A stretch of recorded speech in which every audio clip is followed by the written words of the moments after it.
Welcome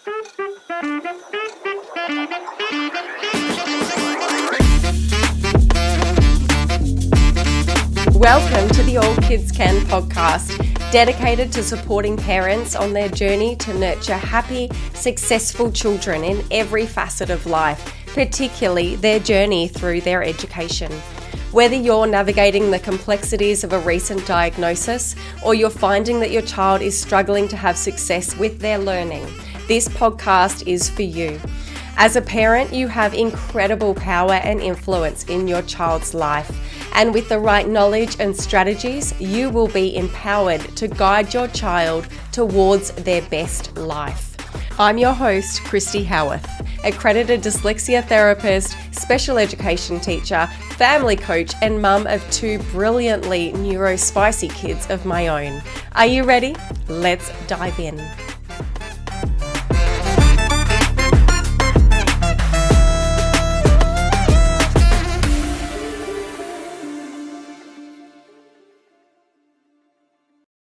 Welcome back to another episode of the All Kids Can podcast. So today I'm chatting to those parents that may actually be in the spot right now where you've got a child that is struggling with reading or struggling with literacy at school and you're not actually quite sure where to go from here. So sometimes what happens is that we get so much information thrown at us in terms of what to do when our child struggles with reading and struggles with spelling or struggles with writing or whatever it might be, that there's so many different pathways that we can take. And so everyone sort of has their own opinion. So I'm going to give you my opinion on what you should be doing, coming from my last 10 years of experience in this world of realizing, okay, child is struggling with reading, struggling with literacy. What next? What do we do next? And most of the conversations that I have from with parents when they call me up on the phone and they say, hey, my son such and such is really struggling with literacy, or we're having tears when they're reading, or the teacher's saying that we need to look into some tutoring, or whatever is going on. They're usually at that first point of call. So that first part, I like to think of it kind of like the entry part to the maze. And it can seem like a maze because there's different avenues that you can take. And I think just having a bird's eye view of that maze and being able to see how you can move through it towards that finish line. And that finish line is really getting your child confident with reading or with spelling or with writing or whatever it is. But knowing which path to take is so important for me as a parent. I need to know where I'm going. I'm very much a planner. So I'm very strategic in the steps that I'm going to take to achieve the outcome that I want. So I'm going to give you my advice on which pathways to take. Now, please take into consideration, but this is generalized advice and it may differ from state to state and country to country. So make sure that you take this and then do your own research and see whether it actually is something that fits with you and that fits with the research that you have been doing as well. So the first thing, no matter where you are, location-wise, is talk to your child. So it's so important to talk to our children because at this stage, the confidence is starting to crack. We're starting to see some negative outcomes in terms of self-worth and self-confidence through our child because they are connecting the inability to read or spell with their own self-worth. And what we want to do is really shine a light on the fact that in actual fact, there is no real connection between the ability to work with our English language and their ability to be a good human or an amazing human with a beautiful brain.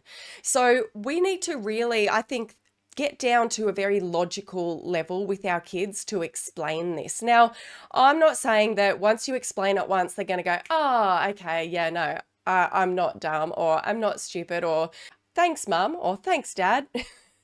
Pat you on the back for the good pep talk.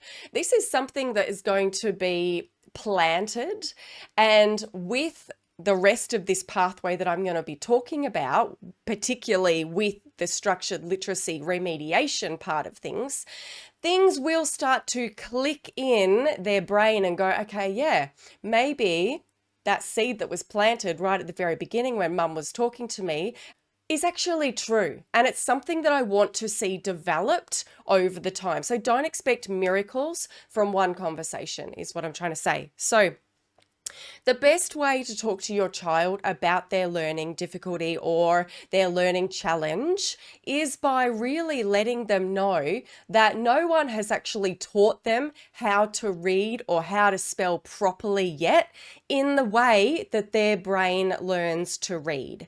So at school, or however they've been taught how to read previously, now, I'm pretty much like 90% of the time, it will have been through what we call that balanced literacy approach.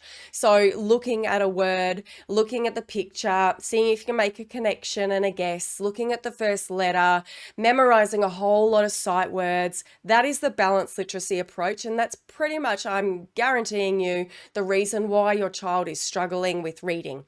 Tell them that the reason they're struggling with reading is because they've taught you to read in this way, this balanced literacy approach, those really poor strategies and that's not actually how your brain learns to read. Your brain needs to learn through letter to sound correspondence, if you want to use that word, or understanding how the codes of our English language really work, because your brain needs to be told exactly how those sounds and letters work together to be able to read and spell. So if you're not taught that way, which you haven't been yet, and you've just been taught this other way where your brain actually doesn't understand how to learn to read that way, then that makes a lot of sense. The reason why you don't know how to read and spell as well as what you want to right now is because no one has taught you how to do it in the way that your brain needs to learn how to do it. It's logical, right? It is so logical. And that's the way that I explain things to kids. I say, do you know what my job is? My job is to make reading and spelling easier. And the reason why it's not easy for you up until this point is because no one has taught you the way that you need to learn. And I'm going to do that for you. So working with that really logical reasoning of why their brain hasn't picked up reading yet, or spelling or writing, is because no one has actually coded that in their brain yet. No one has actually, no one's actually taught them properly yet. Okay, but things are about to change. And that's the exciting thing. And this is where the hope comes in. Okay, so that's the first thing. Talk to your child logically. Let them know that they haven't been taught how to read properly in the way that their brain needs to learn to read. Okay, so plant that seed. Start to repair some of those cracks that are starting to appear within their self-worth or their self-confidence, because learning to read and spell has no correlation with intelligence. And that is a really, really important thing to not only tell your child, but to also know for yourself. Reading and spelling literacy ability, nothing to do with intelligence. So what we really need to do is teach kids how to read properly. Second thing, the second step, or the second turn in that maze, if you like, is to become informed. When you are informed, no one can or wants to argue with you. So that is a beautiful quote by Kelly Sandman Hurley. Become so well informed that no one can or wants to argue with you. And believe me, unfortunately, there are some people out there that will try to, inverted commas, argue with you because they have a different belief system around how we should be teaching kids how to read and spell. I know it sounds crazy, but some teachers and some adults have the belief that learning to read through a whole language or a balanced literacy approach, like I was explaining before, immersing the child within literacy and making it all cozy and beautiful, is going to teach them how to read. But unfortunately, we know that that is not how some kids learn to read. So what I want you to do is to become very well informed about the science of reading and how that balanced literacy approach, memorizing words, looking at first letters, making guesses based on pictures, that way of learning to read for your child is not appropriate for your child. Your child needs to learn to read through understanding the codes of the English language, needs to understand letters make sounds, needs to know how to blend sounds together to read, needs to know how to break a word up into sounds to spell. This is the science of reading. This is synthetic, systematic phonics. So that is what I want you to become really well informed about. And I'm going to link some websites to the show notes of this episode so that you know where to go, because you need to only immerse yourself in evidence-based information. There is a lot of debunked crap out there, which is surrounding the balanced literacy approach, the whole language approach. Okay, and there's a lot of programs out there within our school systems and on the internet being advertised to us every day that is not evidence-based. So we need to know the difference as parents of kids who need that structured phonics or that structured literacy approach. We need to know the difference between what we're being offered or what we're being told. We need to know the difference between non-evidence-based stuff and evidence-based stuff. Okay, so I'm going to get you started on that journey. I mean, listening to this podcast is a beautiful step in that direction because we only talk about evidence-based practice here. And it is so important because that is what's going to help your child thrive. Next point where we're going to is talk to your child's teacher. Okay, so this may have already happened. Maybe the conversation didn't go the way that you were satisfied in it going. So maybe you were just told to read more to your child, or go and memorize a few more sight words, or I don't know, whatever you were told. Wait and see if it clicks. It'll all come together. If you heard anything like that, that was a bad conversation, okay? Because it is not helpful to your child's development with their literacy skills. It will never click. It will never, please never wait and see if it happens for your child, because you are wasting valuable golden time that we have, and we only have a short amount of time to really get this remediation and get this proper teaching happening. Okay, so don't wait and see. It will not click. Reading more to your child is great, but it's not going to help them read. And also, just be really aware of that bad or that poorly informed information that may come from very well-meaning teachers. Please note, it is not the teacher's fault. I was a teacher in the classroom. Before I learnt about structured literacy, I would have given crap advice like that too, because I wasn't trained to know how children really need to learn how to read. I wasn't given that information. So it is not the teacher's fault, but you can be more well informed than that teacher, which is the previous point, by becoming informed and knowing what your particular child needs. Work with that teacher to help them understand how your child needs to learn to read. Now, here's a thing to think about. If your child is in a non-evidence-based intervention group, or one-to-one session at the school, highly recommend you pulling them out. The reason is because more of the same will not work. If your child is getting more balanced literacy instruction, it is not going to help. In fact, it's going to hinder and it's going to damage, because your child is working really hard, doing all the things that your child's intervention teacher or your child's teacher is asking them to do. They are looking at the pictures. They are making bloody good guesses. They are trying to memorize as many words as they can. They're doing their best. They're doing everything that they're asked to do. So imagine if you do everything that you're asked to do and then you still fail. Can you see why they're going to start to become down on themselves and connect their self-worth to their ability to not be able to read or their inability to read? It makes sense, doesn't it?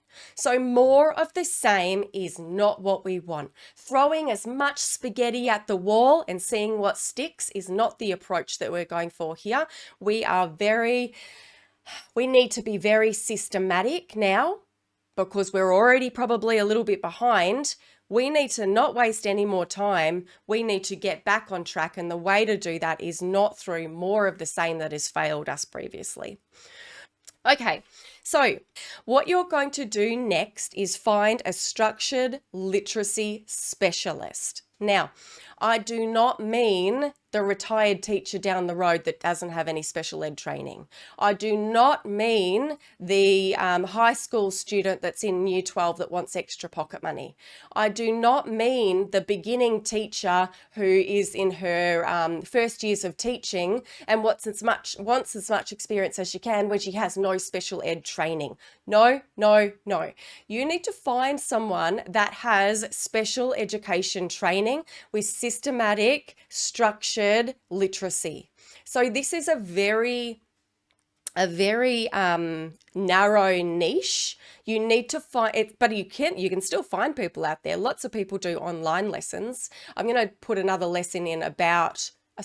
episode about online lessons, because I think a lot of people boohoo them without fully understanding them. But you need to find a structured literacy specialist. So someone that is trained in Orton Gillingham is the ideal person for someone that is struggling with literacy, because of the fact that OG or Orton Gillingham is so structured. It is so easy to apply one little skill and then master that skill, and then apply another skill on top and then master it. They need a very structured approach that is not going to be overwhelming.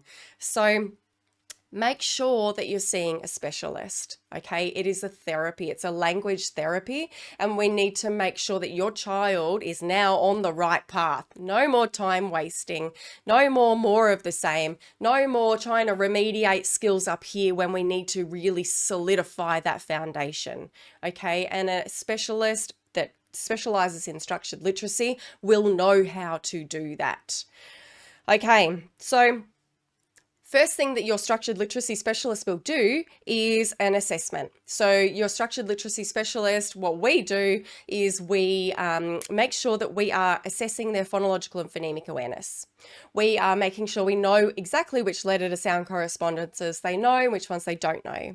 We are assessing their ability to read different types of words, regular, irregular, and non-words, to determine their actual phonetic ability to take out the variable of having memorized words.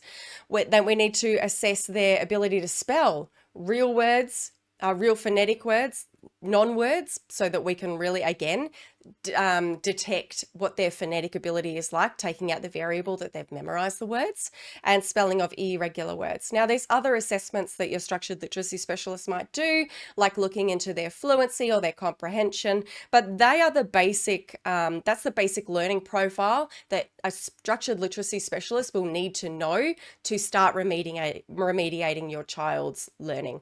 Now, the really cool part about that, the part I love the very most, is that that first assessment, that first initial appointment, where we're seeing what kind of learning profile your child has at that point, we can clearly see all of those gaps. And it's really, really obvious when you're a structured literacy specialist. And so what we do is we go in, we remediate all of those skills over a 6-month period.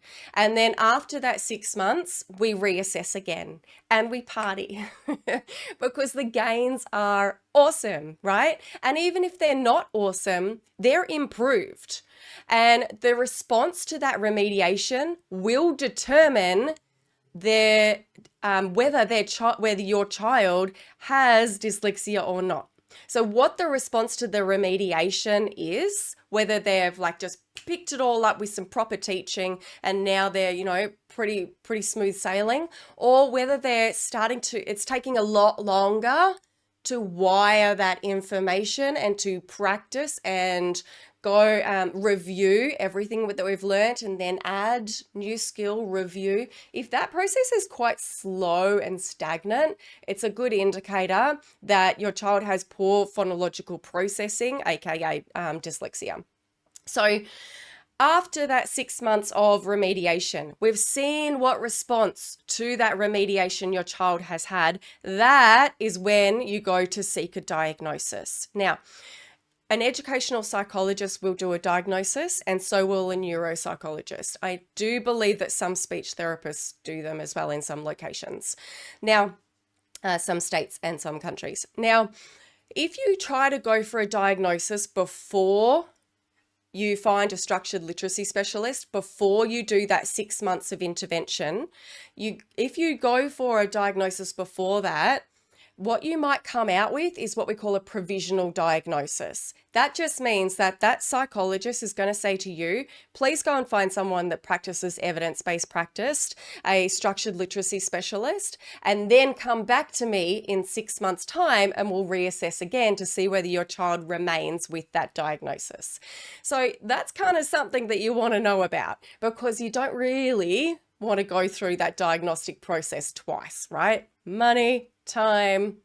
Yeah, you'd rather know, get that 6 months of intervention first and then go for your diagnosis. You take all of the information with you if your educational or neuropsych wants it, and they can see exactly what kind of response to that evidence-based intervention that your child has had. And then that will, with other factors, play into whether they actually get a diagnosis of dyslexia or not. Now, I was told by a colleague of mine very recently that the Step into Literacy program that we offer for parents to do with their children is evidence-based, of course, but it can also count towards that 6 months of intervention at her practice. So that is really cool, because 6 months of intervention with a structured literacy specialist is not cheap, right? It's a therapy. It's not cheap. It's weekly or bi-weekly. And so if money is a factor, if financial reasons are the reason why you can't get that 6 months of intervention, you can do it yourself by using our program, Step into Literacy, because it's evidence-based practice. And so, but just check that, because like I said, this is general advice. This was advice from one ed psych that told me this, which I was absolutely pumped about, because I know that it can really open doors for parents, because a lot of the time, this day and age, money is a little bit of a factor, isn't it? So if we can remove that, and allow our child to get that remediation without having to take a second mortgage out on your home, then that's a good thing, right?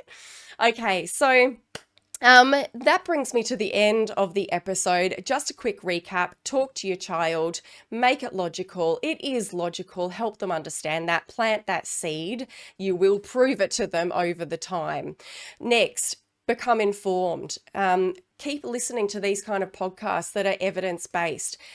Go to some of the links that I'm going to drop in the show notes and start your, you need to really understand the difference between evidence-based and non-evidence-based practice, and know that evidence-based practice is what your child needs to really delve into to be successful with literacy. Talk to your child's teacher. Be wary of bad advice.